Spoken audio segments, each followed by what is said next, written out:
Hello दोस्तों, कैसे हैं आप सभी। I hope you will be happy in your life. देखें दोस्तों, इस वीडियो में मैं कुछ ऐसे टॉपिक्स के बारे में डिस्कशन करने वाला हूं जो बहुत बेसिक हैं और कई बार लोग इनके बारे में डिस्कशन करने से आपको कई बार दबा भी देते हैं। जैसे कि सबसे बेसिक क्वेश्चन होता है कि मैथ को हम क्यों पढ़ें, what is the reason behind this कि मैथ को पढ़ना चाहिए ज़बरदस्ती।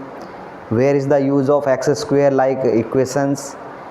तो दोस्तों इस वीडियो में मैं इसी के बारे में थोड़ा सा डिस्कशन करने वाला हूँ। थोड़ा जो ये टॉपिक है बहुत कॉम्प्लेक्स है, बट मुझे लगता है कि अगर हो सकता है कि मैं थोड़ा अच्छे से इसको एक्सप्लेन कर पाऊँ तो आप समझ पाएँ।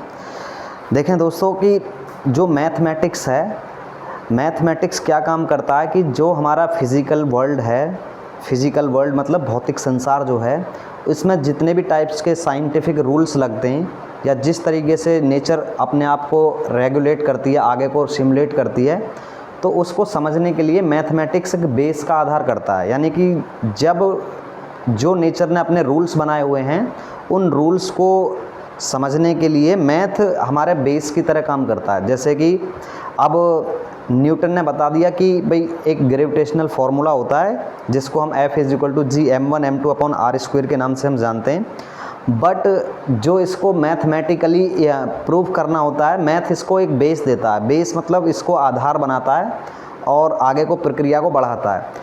तो जैसा कि और भी कई सारे जो वैज्ञानिक हैं, साइंटिस्ट हैं, उन्होंने इसके बारे में बहुत स्टडी करी और बताया कि भाई मैथमेटिक्स जो है बहुत इम्पोर्टेंट चीज़ है। डेली रूटीन में आपको पता ही है कि हर एक चीज़, यानी कि इवन कि मैं जिस कैमरा से यूज़ करके इस वीडियो को भी सिमुलेट कर रहा हूँ, तो इसमें भी नंबरिंग के थ्रू सारा का सारा डेटा बाइनरी कोडिंग में एक एडिटिंग होकर के मेरे आपके सामने इंटरफेस हो रहा है। तो सेम ऐसे ही जो हमारा फिज़िकल वर्ल्ड है वो भी एक सिमुलेशन में सिमुलेट होता है आगे को।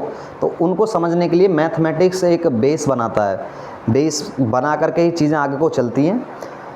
तो जैसा कि बहुत सारे साइंटिस्टों ने भी ये बात रखी कि जैसे गैलीलियो हो गया और न्यूटन हो गया, इसमें 1687 के आसपास न्यूटन ने अपनी एक बुक थी जिसका नाम था द प्रिंसिपिया नाम की बुक में उन्होंने कई सारे जिक्र करें जिसमें मैथमेटिक्स को लेकर के भी अपनी एक बात रखी है। तो गैलीलियो ने भी ये बात पर ज़्यादा जोर दिया है कि हो सकता है कि भाई ये सिमुलेटेड वर्ल्ड है, यानी कि क्रिएटर बहुत ज़्यादा एडवांस लेवल की टेक्नोलॉजी यूज़ कर रहा होगा कहीं ना कहीं।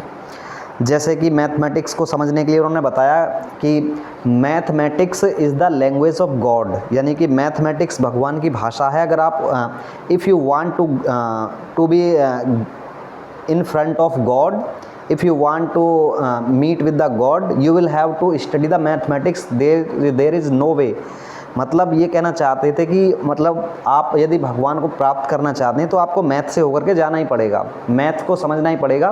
बिकॉज जैसे कोई एक इंजीनियर एक बिल्डिंग बनाता है तो बिल्डिंग को बहुत अच्छे और सटीक तरीके से बनाता है। यदि बिल्डिंग में ज़रा सी भी टिल्टनेस रह जाए, ज़रा सा भी झुकाव बन जाए, तो बिल्डिंग के गिरने की संभावना ज़्यादा होती है। अब ये देखें कि जितने भी फिज़िकल वर्ल्ड में रूल्स लगते हैं उनमें बिल्कुल भी ये कहें कि एररलेस हैं बिल्कुल ही, यानी कि कहीं पे भी कमियां नहीं मिलती हैं। तो इसका मतलब हम ये मान करके चलते हैं कि जो क्रिएटर है, जो अल्टीमेट ट्रूथ है, वो अपने आप में क्या है, बहुत ही एडवांस रही होगी कोई भी चीज़ जिसने इस सब चीज़ को बनाया है। तो इसको समझने के लिए मैथ बहुत अच्छे से हमारी चीज़ों को आगे बढ़ाता है, और मैथ के बिना साइंस का कोई वजूद भी नहीं है। तो दोनों के दोनों सब्जेक्ट एक दूसरे के साथ पैरेलल होकर के चलते हैं। इसलिए बेसिक से ही या बच्चों को कोशिश करें कि हमेशा ही बच्चे मैथ और साइंस में रुचि लेना स्टार्ट करें, ताकि उनका दोनों में से दोनों सब्जेक्ट में आपस में कोरिलेशन होना स्टार्ट हो जाए और उनको ये बात समझ में आ जाए कि जो साइंस है या मैथ है, जिसको मैथ को लेकर के कई बार डर बना रहता है बच्चों में कि मैथ जो है, मैथ बहुत ज़्यादा खतरनाक होता है, मैथ के क्वेश्चन हमसे सॉल्व नहीं आते, हमको फॉर्मूले नहीं पता। देखें, फॉर्मूले रटवाना एक अलग बात होता है, फॉर्मूले के बेस पे क्वेश्चन उनको प्रैक्टिस कराना अलग बात है। यदि प्रैक्टिस में कुछ चीज़ें रहेंगी तो वो लंबे समय तक याद रहती हैं, और यदि प्रैक्टिस में नहीं है तो मुझे लगता है कि मैथ को कोई भी आपको रटवा नहीं सकता किसी भी हालत में। और साइंस को समझने के लिए मैथ की बहुत ज़्यादा ज़रूरत है, क्योंकि अपर क्लासेस में ये साइंस और मैथ दोनों एक ही सब्जेक्ट के रूप में आकर के मिल जाते हैं, जिसमें दोनों एक दूसरे की भागीदारिता निभाते हैं, पार्टिसिपेट करके आगे को चीज़ों को बढ़ाते हैं।